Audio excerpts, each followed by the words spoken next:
Ladies and gentlemen, welcome back to another episode of The Intelligent Moron with Alex Silva. You know, I'm not usually the person who enjoys musicals, movies, TV shows, series, plays.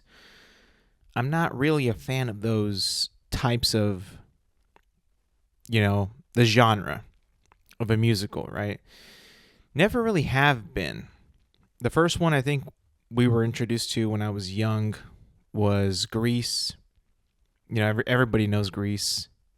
John Travolta, Olivia Newton-John, based in, I think it's LA in like the 60s or the 70s, maybe even the 50s, I don't even know. But it's, a greaser guy, likes the new popular girl. It's a love story. I think I've seen it like maybe once all the way through. Not like in a very long time, but I have seen it like one time all the way through. Maybe even just parts of it. I know whenever like my family watches it, I just ignore it because I don't really like musicals. They're not my jam. And the music part of it pulls me out of the movie itself. It just pulls me out.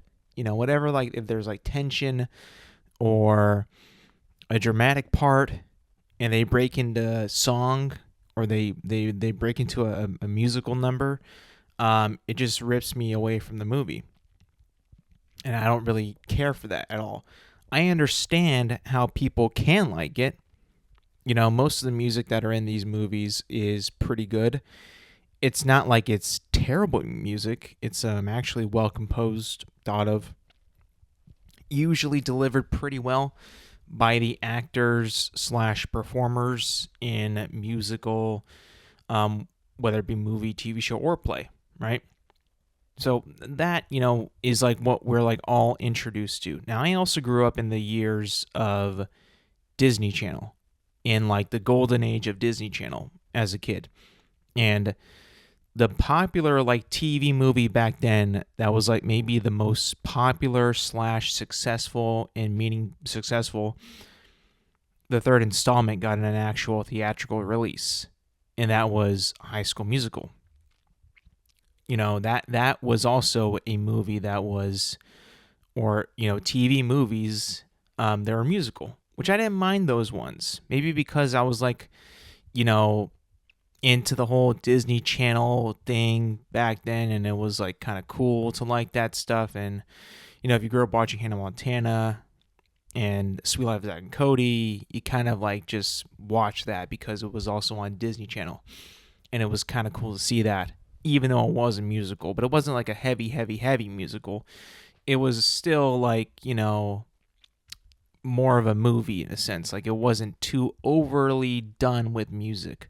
And even the music in it was good, so it's like, I don't mind it. I saw 1 and 2. I'll never forget that one song that Troy Bolton sings. I believe it's in the second one. He's on like a golf course. It's I think it's called Bet on It. Great jam. Great song. That'll get you pumped up, for whatever. I mean, basketball game, football game, hell, job interview, like it'll bump you up no matter the case. And I never saw the third one. I never went to the theater to watch it. I know it was going to be the last one that they were going to make. It was like a sign off, a farewell to that cast of those movies, and I was just like, it's and at that point I was like already like kind of done with it. I was just like, the first one, the second one were cool. The third one came along a few years later, and I was just like, nah, whatever. I was already kind of done with it, so it was just like something I never even got to watching. And then I saw like a couple years ago when it was like, not coming out, but it went to streaming. I saw the new remake of West Side Story. I think I talked about it on the podcast, but I wasn't a huge fan of it because I couldn't like get past like how serious it was and how the music was, just kind of like thrown in there, because it is a musical, but just like it took me out of the movie itself, because to me it would have just been better if it was just a movie, not a musical. But I understand that West Side Story itself is a musical, so they're going to stick to what it actually is, but I just feel like it didn't work for me. And most of them don't work for me. Until recently, I finally saw Wicked on Peacock, because I didn't see it in theaters. I had no interest really. What is this about? The Wicked Witch's origin story. Okay, cool, whatever. Not really my cup of tea. Never seen The Wizard of Oz all the way through. Saw bits and pieces. I know that Dorothy's the girl. There's a lion, metal guy, scarecrow, and then the dog. And then there's a road, and then there's a wizard. The land is called Oz. I know it's magical. I know it's like fantasy, but I'm like, I don't really know much besides it. Again, I've never seen the movie all the way through. Only bits and pieces. She starts out in our world and then is like teleported to the kingdom, and it goes from black and white to color. I think that was like one of the first movies that was like revolutionary when it came to using color in film, so that itself is an achievement. But I remember things I saw that it was a musical, somewhat semi-musical. It had musical numbers and stuff in it, and that's pretty much it. That's all I really know. The only song I know is at the beginning when she's like, "I'm off to see the wizard for whatever reason. I don't know, maybe to get back home or something. I have no idea." But that's pretty much it. And I do know that there's a witch. The Green Lady is in that movie. She's the Wicked Witch, the bad guy. And,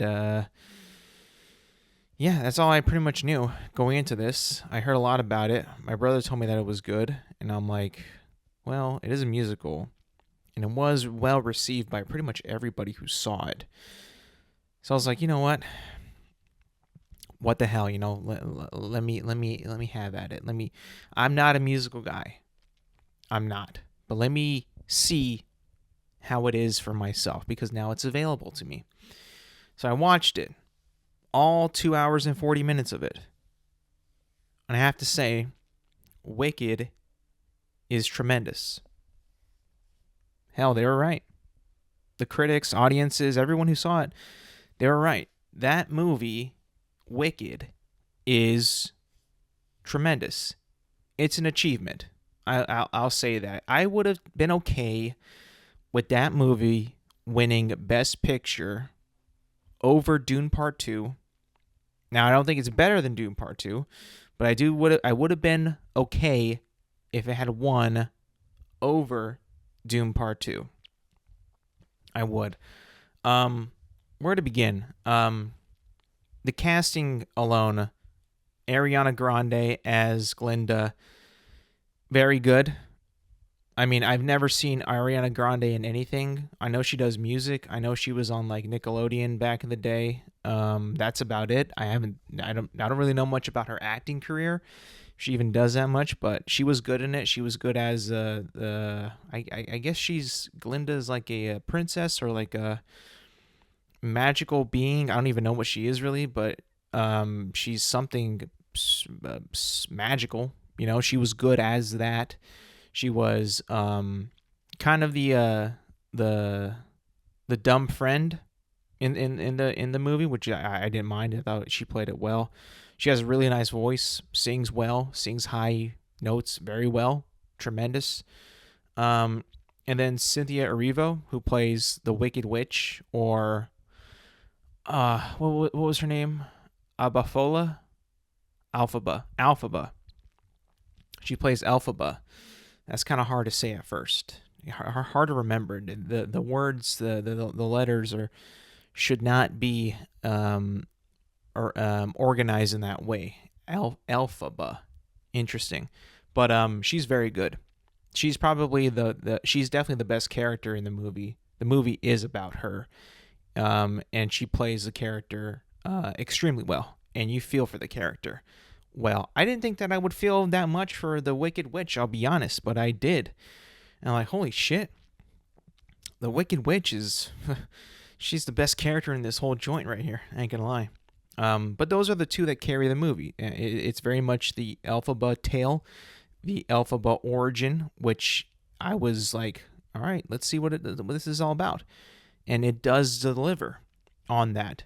You get the care of the character that is that the director has for this movie, and the writing that's in this movie, how much they care about that character of Elphaba and Glinda. Don't get me wrong, but this is the Elphaba show, and it's there's no disservice at all to the character whatsoever. As far as the way the movie looks, I know it's supposed to be in this magical land of Oz. A fairy tale, high fantasy type of land where there's like different peoples, different I guess you could say countries. There's like Oz itself. There's like what is it? Munchkin Land is a place. That's all I really know. And there's like a school of like learning like law and magic or sorcery, whatever you want to call it. That was pretty cool. Kind of reminded me a little bit of Harry Potter. So the way it looked was tremendous. I mean, it looked great, fantastic. A lot of mix of practical and special effects. I thought it was used very well. The color was bright, beautiful, a bunch of life to it. The scenery itself and the sets themselves are like their own character in a way. They're very unique and they're very consistent. There's no cutting corners that I saw in this movie where they got lazy in set design and production design. It was just tremendous. I don't think I've seen a movie that had quite that much detail in it on this like fantasy level. Man, it's been a while. Maybe since the Harry Potter films, but like it was done very, very well. The story is beautiful. It's sad. It can be relatable. It can be it's just something that rips your heart out. It could be fun at times. It could be cheerful, tear jerking at times. But all around a well-rounded story, well-rounded characters. And let's get to the main ingredient to this. This is in fact a musical. And I was a little hesitant on watching it because of that, but I will tell you this, every single song in this movie is tremendous. Every single one of them is, sounds, for one, really good, performed very well between Ariana and Cynthia. I will say that they did not miscast in terms of the talent to belt these musical numbers, because if you get someone who is a good actor, but can't really sing all that well, then you're probably going to be in trouble. But these ladies here not only can act their asses off, but they can also sing to the high heavens above. And Jesus Christ, I will tell you this, Ariana Grande is fantastic, but Cynthia Erivo is tremendous. Like, she not only carried the movie with her story, but with her voice as well. It was like one of the most beautiful singing voices I've ever heard in a motion picture. And I've seen Frozen, and I didn't like Frozen, but the song was catchy. The song was cool. The song was popular, but I'm telling you, man, these songs in this movie, Wicked, with her singing, Cynthia Erivo, tremendous. I mean, every song was good. It was performed well. The choreography was great. The filmmaking aspect, the shots that they were getting, the cinematography was great. I mean, this movie was excellent, tremendous, fantastic, however you want to call it. It was just phenomenal, I will say. I mean, it really did knock my socks off. It was tremendous. I could not believe how much I enjoyed it.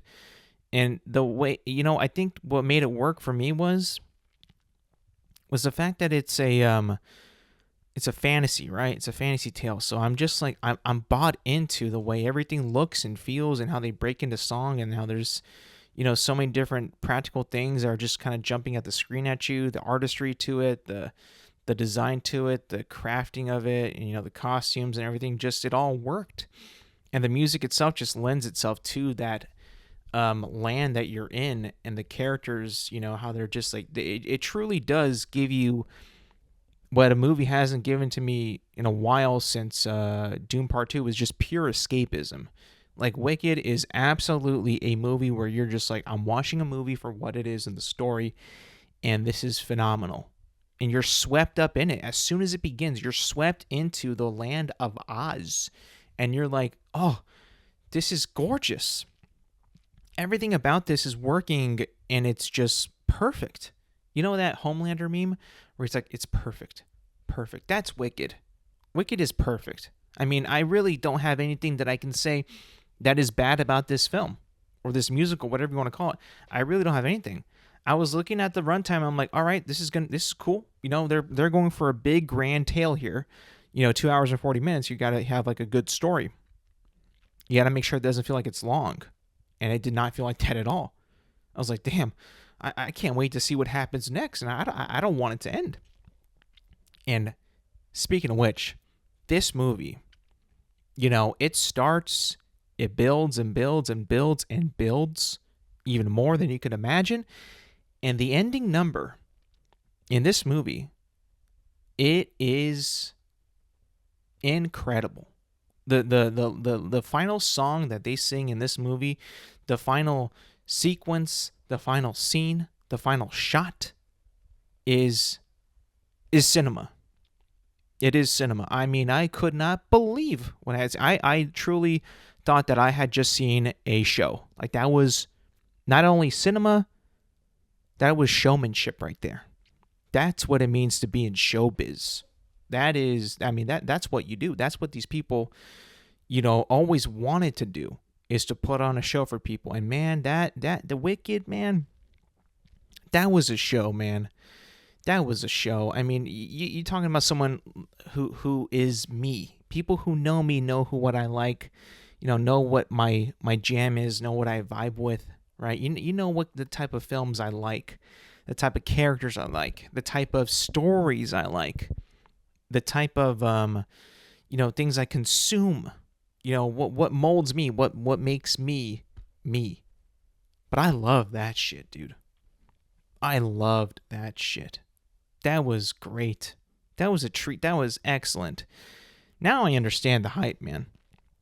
When that many people were talking about Wicked and it being really good, and people were like, yo, it's good. If you don't like musicals, you'll like it. If you like musicals, you'll love it. And I gotta say, it was great. It was an all-timer. It was an incredible movie. I can't fight it. And I didn't go into it wanting to not like it. I just knew that I was not a fan of musicals when it was coming out. And I was like, well, let's give this a shot. I mean, don't get me wrong. It looked good. It looked really, really good. The trailers looked good. Like, it was, it looked beautiful. It looked like there was a lot of work that was put into it. But when you actually fully see it for what it is and the story that they're telling and the characters I actually cared so much about the damn witch, I was like about to cry at some points. That damn witch, she nearly got to me a few times. Not so much with Glinda, I'll be honest, at all, really. She's not the main story, obviously. But Elphaba, Jesus Christ, man, I fell for that lady the entire movie. Shit, man. And you know what?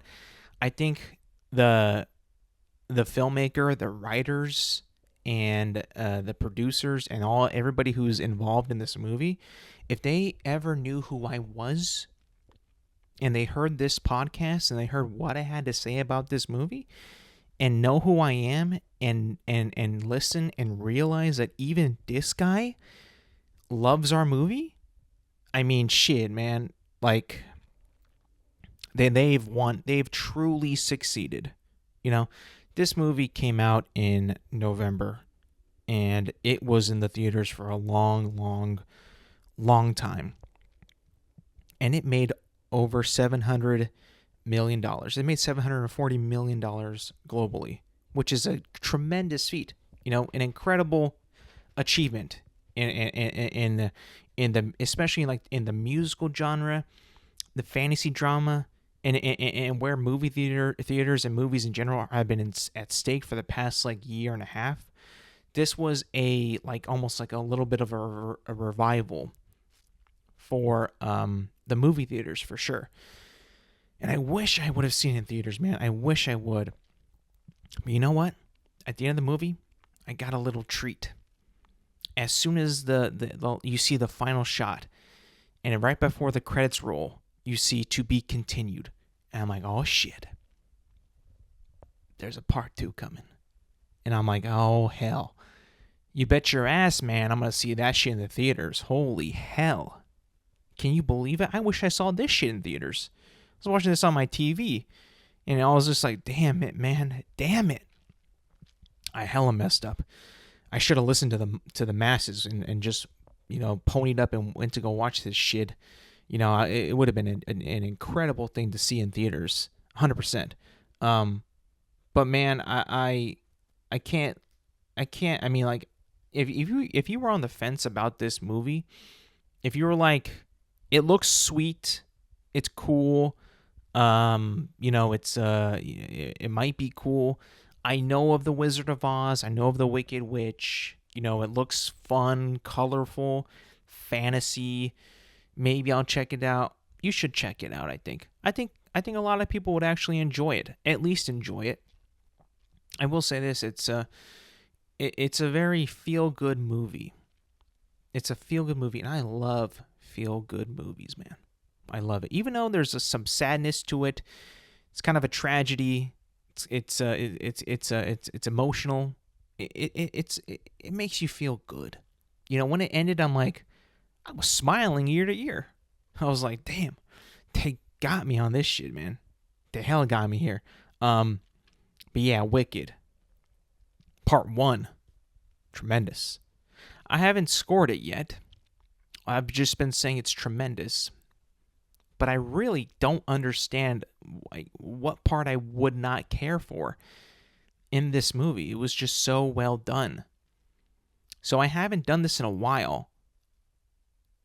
I'm going to go Wicked with a score of 10 out of 10. Yeah, I think so. I mean, there really isn't anything that I can think of that I didn't like about it. It was superb.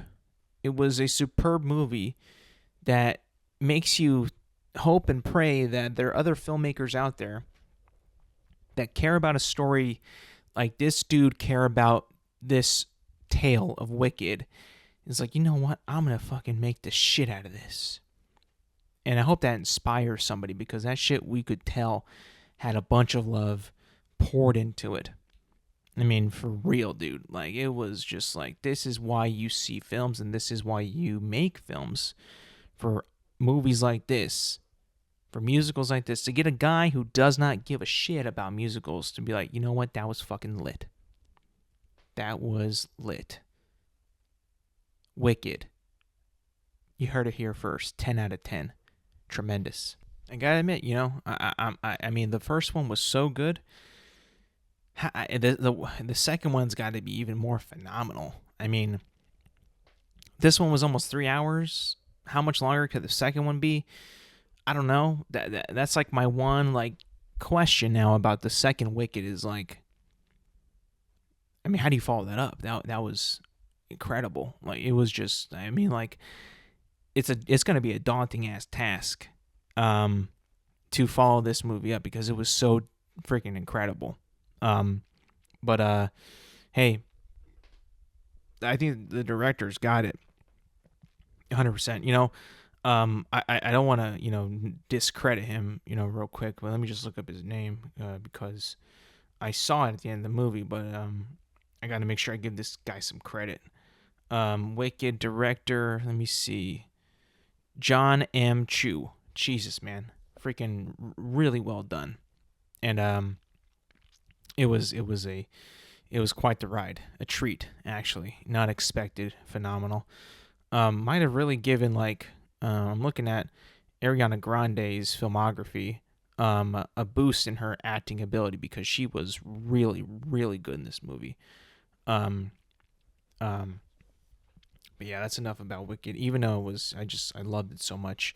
Moving on though to a show that's coming out in next month actually, um, that I am sort of like internally battling with my excitement slash like it could be all right to like why even give a shit about this at all to it looks good.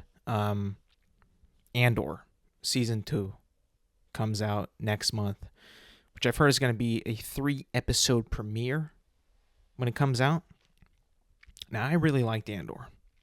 I really did like Andor a lot.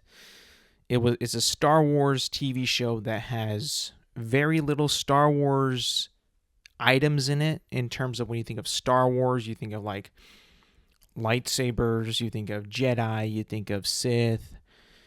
It has none of that in it at all. There's no lightsabers, there's no Force, there's no Jedi, Sith, Darth Vader, a Skywalker,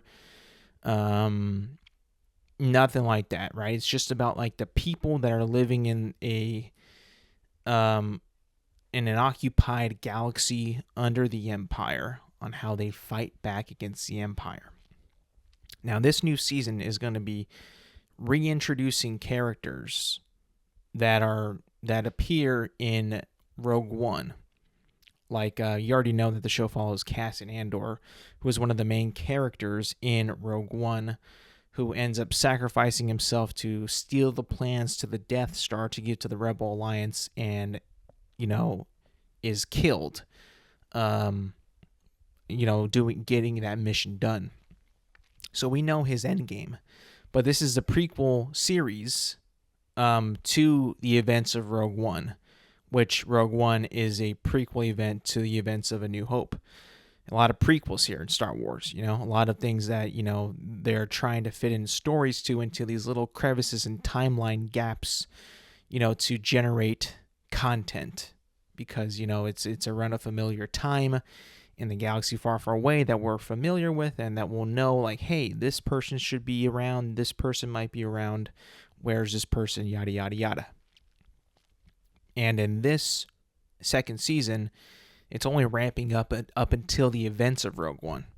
A lot of people who've seen Rogue One, who know about Rogue One, would say to you that it's probably the best Star Wars movie or Star Wars project in the Disney regime of owning the property, which I could probably say is probably true. Second to Mandalorian Season 2, that might be the cream of the crop when it comes to Disney Star Wars. But Rogue One is excellent, nonetheless.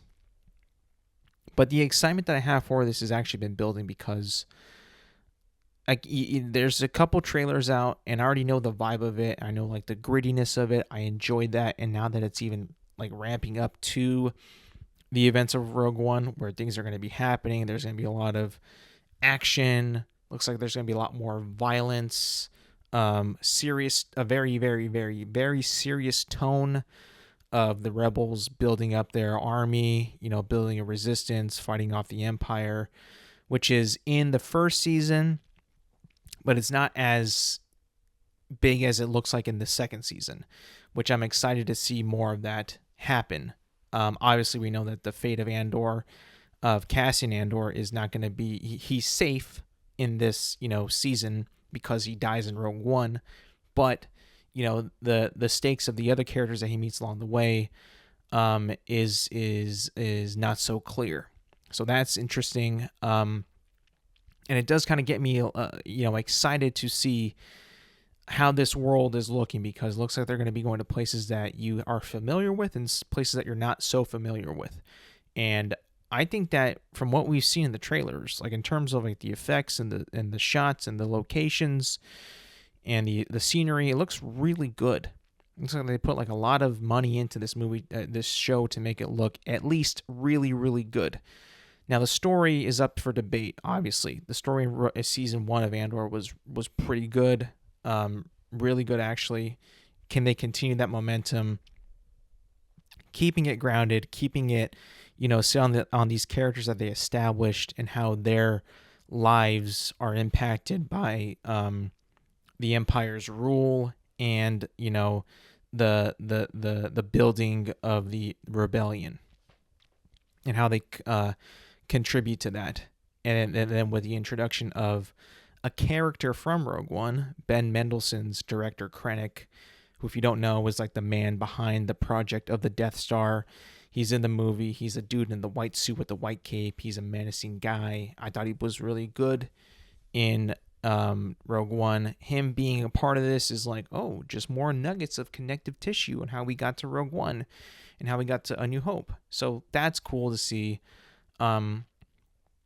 That's like the only Star Wars thing that's coming out this year and potentially for the next couple years that I'm actually, down to watch, down to see. Actually, I'm wrong. Skeleton Crew came out, I think, at the end of last year, which I didn't see at all. But this one, I have to say, looks, at least like it's going to be a decent show. The first season was really good. This one looks even better. Am I super excited for the future of Star Wars because of this? No. This is going to be the second and final season of Andor. Obviously, it leads up to Rogue One, and once you're at Rogue One, there's no more story to tell. So at least it knows, like, it has like a finite ending. Like, hey, you know what? We did season 1. We got this far. Season 2, we're going to finish it off and, get all the way up to the very end. And that's it. I at least know, and we know as an audience, like, hey, this is it. And, they have to pretty much get everything wrapped up and done in this final season. And it's up to us, the viewer, to determine if that was executed good or bad. I think it's going to be pretty good. I'm excited to see it. I really do think it's going to be a cool show. There could be some even more cameos in it than we think. This is probably going to feel a lot more like Star Wars than the first season because obviously you're going to see the Death Star. You're going to possibly see Darth Vader. Possibly. I mean, like, that's always going to be, once you get closer and closer to Rogue One, you might see Darth Vader. You're going to see Director Krennic back from Rogue One, so it's even more Star Wars than even the first season. Seems like we're going to see more of, like, Coruscant and Mon Mothma, possibly the Emperor. I don't know, maybe. But, yeah, it looks pretty good, I will say. I'm not really fully restored my faith in Star Wars because of this, because this might be like their diamond in the rough type of show. That's all they got going right now. And, they really like throwing, like, text in their trailers saying the Emmy-nominated show returns. They probably have always wanted to have, like, text, like, their projects are critically acclaimed and nominated for things, but they've never been able to because their shit is garbage. But this one, I will say, is worthy of that, but it is kind of weird for them to put that in their trailers when all their other stuff that they put out is kind of crap, But hey, I'm not trying to make things worse. They got a long way to go in terms of a brand to regain trust, to regain fans, to create better stories. And I think that Andor, the story of the rebellion, is a story that is worth telling. So far, it's been worth viewing and watching. It's been worth it, I think, and is it's a fresh take and a fresh feel to the Star Wars brand on what types of shows and content and stories you can tell in the future that do work, that can succeed, that can gain a fan base, and that can actually be well written, So yeah, I'm excited. I'm not like super hyped up, but I am like, this is a show that I will be watching, week to week. I think. I mean, like, I still enjoy Star Wars. I still enjoy the world of Star Wars. It's just been kind of like very miss for me. And this one I feel like is like, going to get me back at least watching week to week, hoping that it's good. I mean, it would suck if it was bad. And I actually don't want it to be bad. I want it to be great. Moving on. There is a movie coming out. I can't believe that this is a movie, I'll be honest. I just saw a couple days ago that a report came out that Joseph Kosinski, director of Top Gun Maverick, and Jerry Bruckheimer, the producer of that movie, and the Pirates of the Caribbean movie, are making a movie about UFO disclosures. A movie, not a documentary, a movie about UFO disclosures.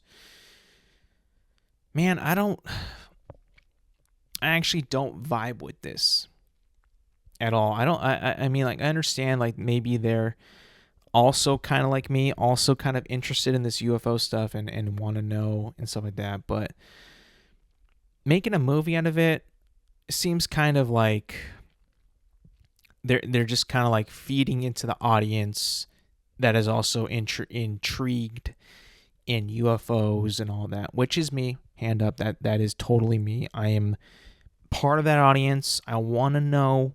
I've always wanted to know. I need to know. But it's just kind of weird that it's going to be a movie and not like a documentary, because with the movie they can make it like, fictitious and fake and for pure entertainment. But like, I'm at the point in my life where I'm like, I don't want any like fiction in this. I just want, the truth.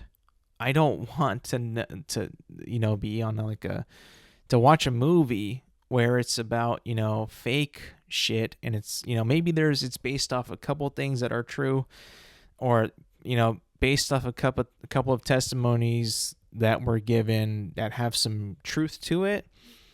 But ultimately, I don't want to watch a movie about this.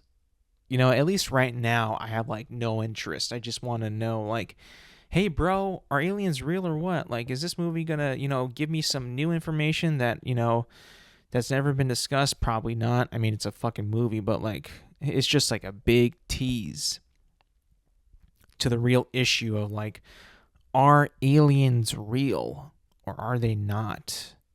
I don't really think that it is worth making a movie on this type of, subject matter. Now, of course, this is all just talks. Like, they just got approved, I guess, by Apple TV, to make this movie. So it's just been like pretty much just announced that they can actually go and make whatever movie that they're going to make about this subject.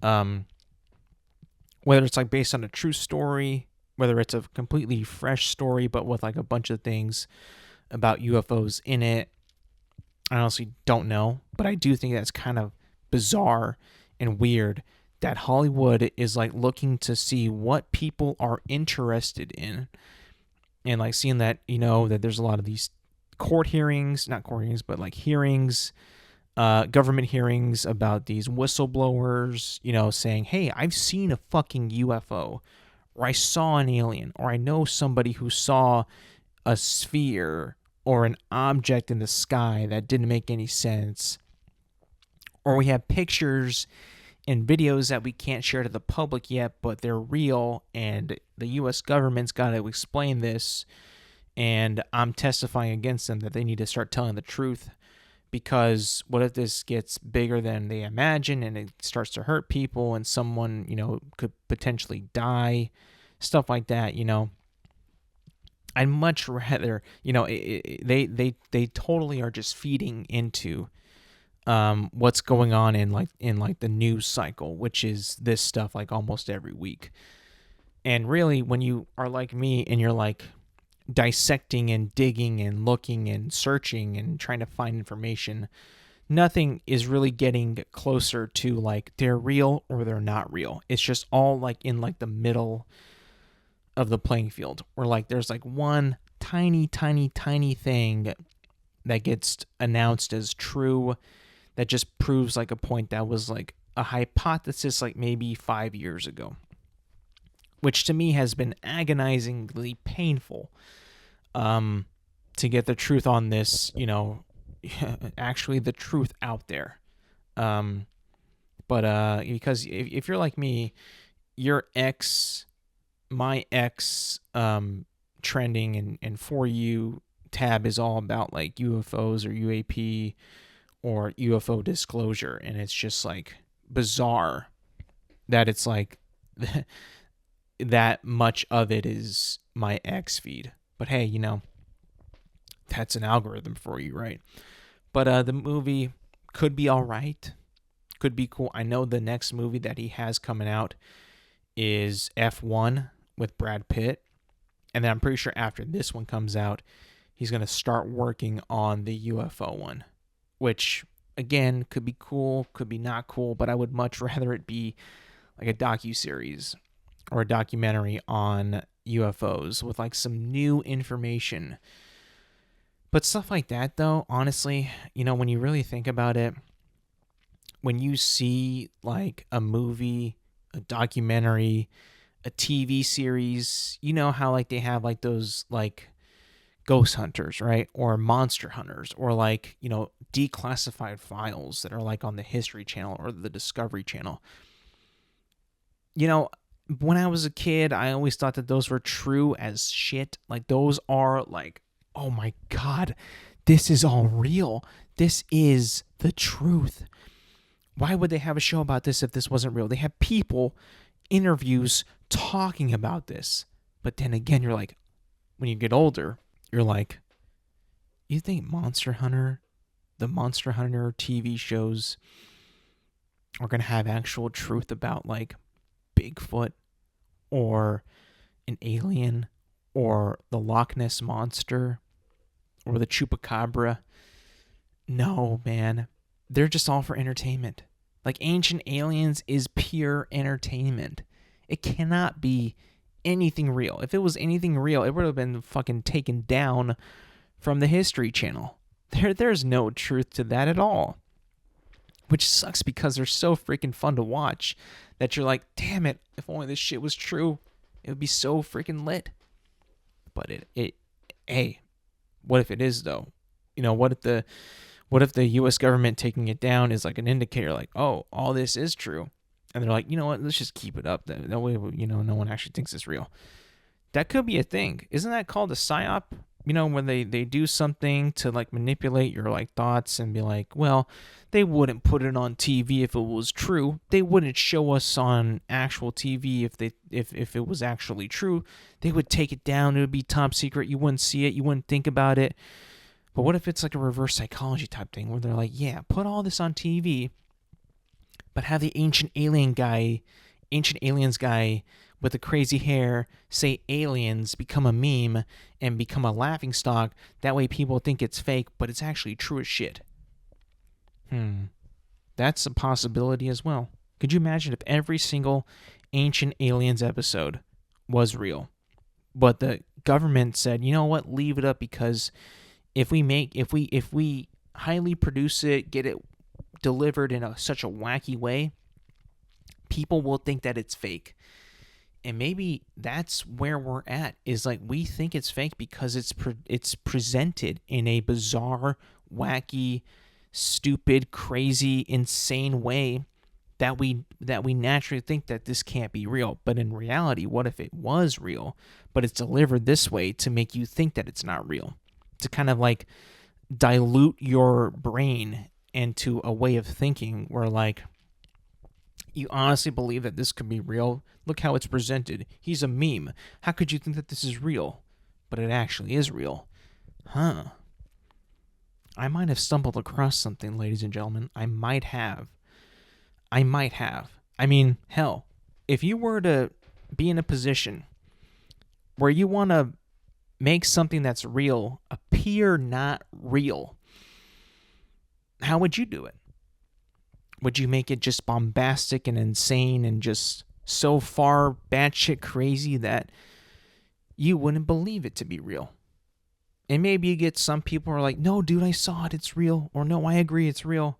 But then your delivery method is also insane and wacky, and that people who haven't seen that and who haven't had an experience are like, nah, dude, you're dumb, you're crazy, you're wacky, and that makes those people feel like they're alone, or that they're crazy, or that they're like, maybe I am dumb, maybe I didn't see what I saw, maybe I am crazy, and you cause those people to spiral out of control, become crazier, and they'll never be taken seriously.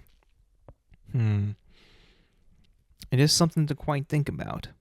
Question everything.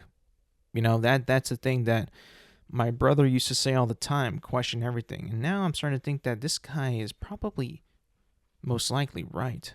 Now I just want to go back and watch all of Ancient Aliens, every single episode, and for myself, and see like what they say, and I'll be the judge and be like, this looks either real or this is fake as hell. And I will look at it and I'll see, I'll dissect every episode and I'll see what it is, get all the main points of what this guy is saying, research it myself, and see if there's any like documentation to, like, actual true documentation, proof, truth to it, to back it up, to see what is real and what is not real. That's something that I think that would be, extremely, extremely like, what we got going on here, folks? What is actually going on out there? Truly is something to ponder, something to think about, I will say. Moving on to a little bit of sports real quick. No major sports that I'm really, at least professional sports. The March Madness tournament is ongoing, and we have our Sweet 16 set. I'll be honest with you, I've been watching a lot of it, but not as much as I would like to. And due to work and stuff like that, schedules, appointments, things I got to get done, things that, just are busy and can't really be fully engaged in the games as I would like to be. But we have our Sweet 16 set. Here are the matchups. Auburn versus Michigan. We have Ole Miss versus Michigan State. Florida versus Maryland. Texas Tech versus Arkansas. Kentucky versus Tennessee. Houston versus Purdue. Alabama versus BYU. And Duke versus Arizona. Now, you're probably thinking to yourself, like, if you're a big watcher of college basketball, that this is a very, very strange Sweet 16. We have 1, 2, 3. Hold on. 1, 2, 3, 4, 5, 6, 7. I count. Hold on. Let me do this one more time. 1, 2, 3, 4, 5, 6, 7. 7 schools in the SEC are in the Sweet 16. 7 schools. That has never been seen, or that hasn't been seen in a long time. The SEC right now is absolutely dominating this NCAA tournament. Wait. That can't be 7. That's hold on. That means we'd have to have 1. Hold on. 2, 3, 4, 5, 6, 7, 8, 9, 10. Wait, 1, 2, 3, 4, 5, 6, 7, 8, 9. No, we're good. 9 plus 7 is 16. Okay, we're good. Jesus, I thought my math was completely wrong. But we have so many SEC schools remaining in the tournament. That's never been heard of. It's always been ACC, Big East, Big Ten that usually dominate the basketball scene in the tournament. Now we got the SEC involved, heavily involved. Powerhouses like Alabama, Kentucky, Florida, Tennessee, Auburn. We got a lot of representation of the Southeastern Conference. And I was like, well, this is what we get when we introduce NIL. When literally anybody can now become a basketball school and get the high recruits, the top players to come to their program. We are seeing it happen as we speak. The SEC is dominant. The SEC, I'm looking at the teams right now who they're going to be playing. They got a real shot at going all the way to the Final Four. I cannot lie to you. Like, the SEC is thriving right now, and it might become like another juggernaut in terms of the college basketball space.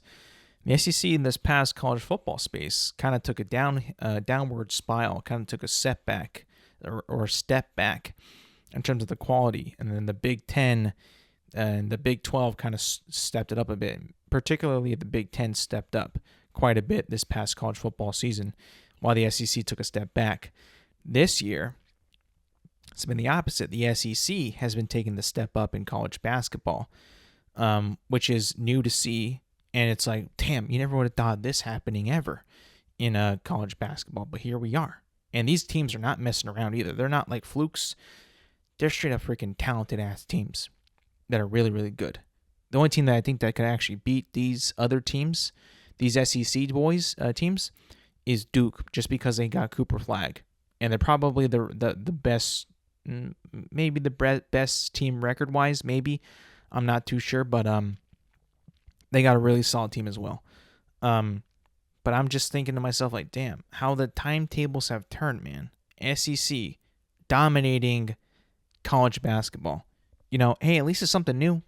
At least it's not something that's so, expected. Like, we're expected to see Duke or expected UConn or expected, Villanova or Xavier or, one of these basketball schools to really make a run. But now we're getting Alabama, Auburn, Florida, Arkansas. Like, these teams are, like, just actually really good, have a lot of talent, and they're making a good run. And they're and they're really representing the SEC very, very well. I am disappointed, though, that there is no West Coast team. I'm on the West Coast. I live on the West Coast.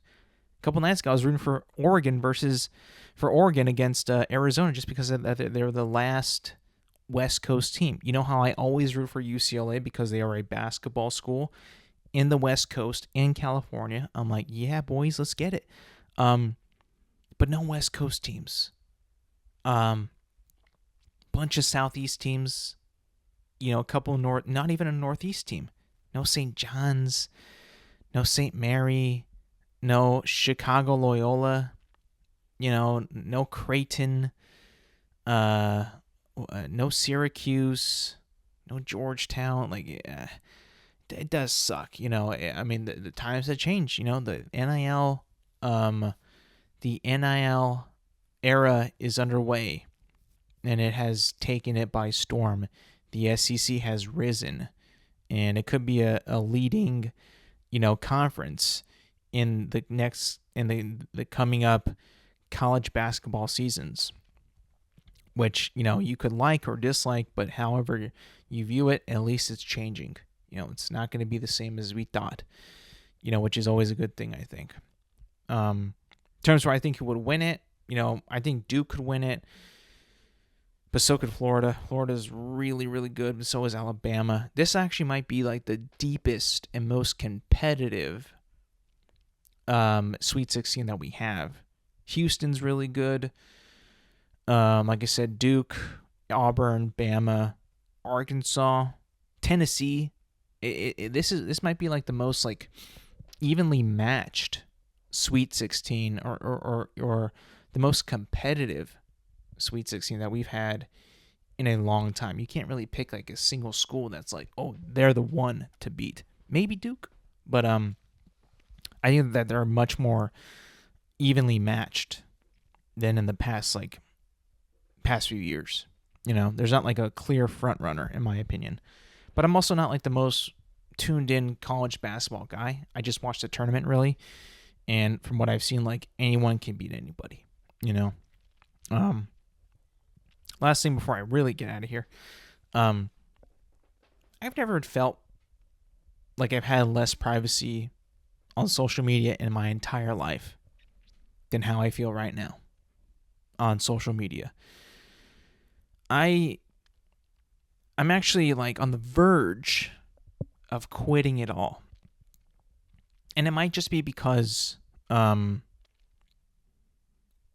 algorithms and scrolling and what it thinks I'm interested in and how quickly it just injects what I previously saw to my feed or to the Explore page, how quickly it adapts, has left me spooked solid. Has left me spooked. Truly spooked. Like, I was scrolling Instagram, Explore page. I am so into the movie. It's not even out yet. I'm just so into Superman, the character, that I'll see things from the set of Superman to art of Superman, comics of Superman, past, present, future, whatever. I will just see more and more Superman as I keep scrolling. And I'm like, you know what? This fucking app is just... it's just too much. It's just not even fun anymore. Like, when you get to, like, the point where, like, Instagram is just reading your mind, it's like, you're no longer fun. I'm sorry. Like, you have crossed over the line. You're, like, in my actual noggin. You're in my brain. And I don't like it. I mean, like, it's just, like, to the point where it's just, like, I can't be me no more. I no longer have any privacy. And when you're on social media, you don't. But it's just like at this point, it's like they're just hacking your brain. Really, I mean, they're just absolutely hacking your brain. I mean, literally, my feed is just Superman and titties, and I'm like, oh, hey, Instagram, hey, yeah, you got me, okay? Like, what? Congratulations, you know who I am. All right, I'm a guy. Cool. You win. I might be out. I might be out. I don't know. It has actually become, like what I'm actually trying to not go on social media because I feel like it's just a giant waste of time. I really do feel like that right now. Like, I just feel like it's just a gigantic, tremendous, gargantuan, enormous waste of time. And I'm actually, like, trying to, like, not open that app anymore. Only for a couple things, maybe for some news. But truly, like, Instagram is, like, the worst at it. It is, like, the worst at it. Like, X is not even that bad. If you're just on your following, like, you just get whatever you want. And there's, like, no explore page. So, like, I mean, there is, but it's just, like, reading stuff. But this is, like, images and videos. It's just, like, at you right there. And you're, like, you have, like, no choice but to see what it is or look at it and then, boop, click it. It's just, like, damn, this is stupid. I just feel dumb. I feel like an idiot. I feel out of control. I feel like I'm not in control. And it's just, like, at that point, you're like, I don't even have to be here. I don't even have to be here at all. Like, I don't know. I feel like it's just like, I have probably gotten to the age where I'm just like, you know what? This is just dumb. This is just stupid. This is a full-on waste of time. And it should not be, I shouldn't be partaking in this gigantic waste of time anymore. I don't know. That's just kind of how I feel about it now. I might be done very, very soon. I mean, hey, I deleted Snapchat a long time ago. I just got kind of sick of the way the app was, how it operated, what it was trying to become, how you only basically spoke, you message just with photos. I'm just like, nah, I don't know. I don't think so. So I might be on my way out of Instagram. I've never felt more like I might like be done with it than right now. Just the absolute invasion of my brain. I'm pretty sure if you also use Instagram, how much it invades, like you can feel it like just breaching your brain, like knocking down the walls into your brain and just invading it. It's like, oh, what is this guy like? What is he interested in? Let's show him this, show him that, show him more of this and less of that. I think it's just too much. I think it might be time that I just bounce, but I don't know. It sounds like a major life change, but it might be coming. It might be coming. And that's going to be it for me today, people. Thank you for listening. Thank you for watching. Remember, you can find this podcast on Apple Podcasts, Spotify, and YouTube at Intelligent Moron with Alex Silva. New episodes drop every Thursday morning. Make sure to like, subscribe, rate, review, and do all the good stuff. And yes, thank you for listening. Thank you for watching. And I will see you guys next week.